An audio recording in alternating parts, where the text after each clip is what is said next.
अथ सन्न्यासयोगो नाम पञ्चमोऽध्यायः।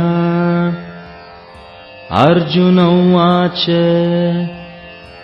सन्न्यासं कर्मणां कृष्ण पुनर्योगं च शंससि यच्छ्रेययेतयोरेकं तन्मे ब्रूहि सुनिश्चितम्। श्रीभगवानुवाच सन्न्यासः कर्मयोगश्च निःश्रेयसकरावुभौ तयोस्तु कर्मसन्न्यासात् कर्मयोगो विशिष्यते। ज्ञेयः स नित्यसन्न्यासी यो न द्वेष्टि न काङ्क्षति निर्द्वन्द्वो हि महाबाहो सुखं बन्धात् प्रमुच्यते। सांख्ययोगौ पृथक् बालाः प्रवदन्ति न पण्डिताः एकमप्यास्थितः सम्यक् उभयोर्विन्दते फलम्। यत्साङ्ख्यैः प्राप्यते स्थानम् तद्योगैरपि गम्यते। एकं साङ्ख्यं च योगं च यः पश्यति स पश्यति।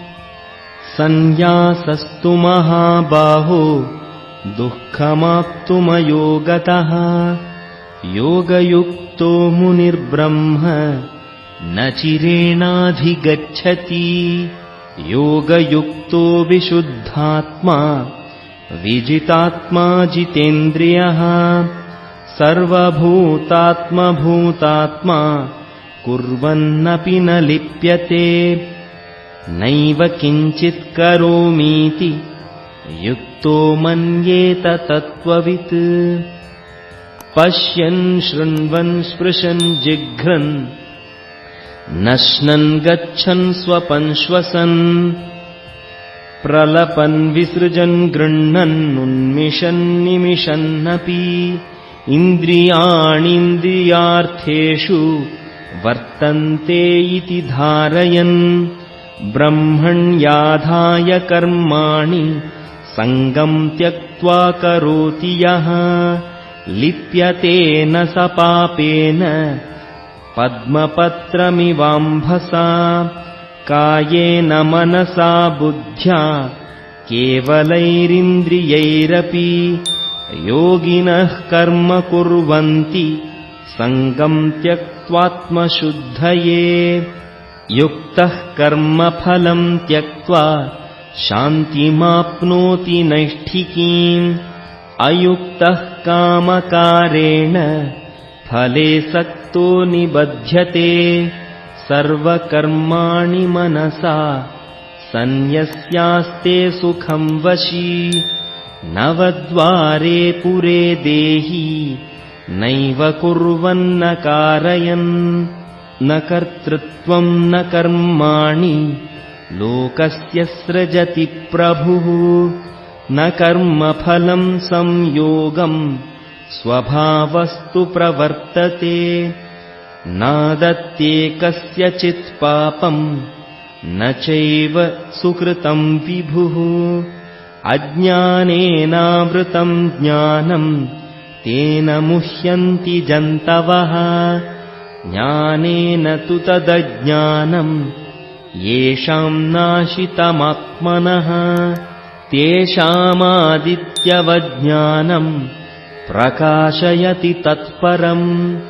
तद्बुद्धयस्तदात्मानः तन्निष्ठास्तत्परायणाः गच्छन्त्यः पुनरावृत्तिम् ज्ञाननिर्धूतकल्मषाः। विद्याविनयसम्पन्ने ब्राह्मणे गविहस्तिनि शुनि चैव श्वपाके च पण्डिताः समदर्शिनः। इहैव तैर्जितः सर्गो येषां साम्ये स्थितं मनः। निर्दोषं हि समं ब्रह्म तस्माद्ब्रह्मणि ते स्थिताः। न प्रहृष्येत् प्रियं प्राप्य नोद्विजेत् प्राप्य चाप्रियम्। स्थिरबुद्धिरसम्मूढो ब्रह्मविद्ब्रह्मणि स्थितः बाह्यस्पर्शेष्वसक्तात्मा विन्दत्यात्मनि यत्सुखम् स ब्रह्मयोगयुक्तात्मा सुखमक्षय्यमश्नुते ये हि संस्पर्शजा भोगा दुःखयोनय एव ते आद्यन्तवन्तः कौन्तेय न तेषु रमते बुधः शक्नोतीहैव यः सोढुम् प्राक्शरीरविमोक्षणात् कामक्रोधोद्भवम् वेगम् स युक्तः स सुखी नरः योऽन्तः सुखोऽन्तरारामः तथान्तर्ज्योतिरेव यः स योगी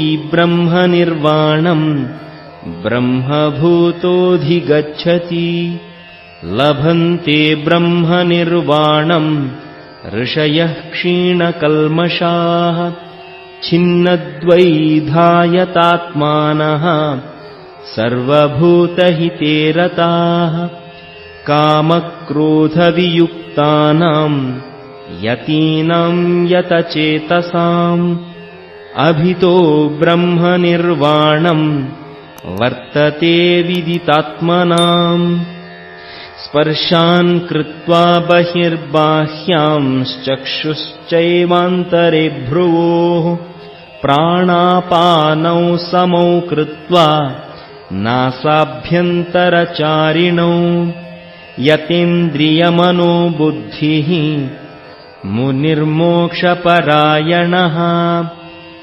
विगतेच्छाभयक्रोधो यः सदा मुक्त एव सः भोक्तारम् यज्ञतपसाम् सर्वलोकमहेश्वरम् सुहृदम् सर्वभूतानाम् ज्ञात्वा माम् शान्तिमृच्छति इति श्रीमद्भगवद्गीतासु उपनिषत्सु ब्रह्मविद्यायाम् योगशास्त्रे श्रीकृष्णार्जुनसंवादे कर्मसन्न्यासयोगो नाम पंचमोऽध्यायः।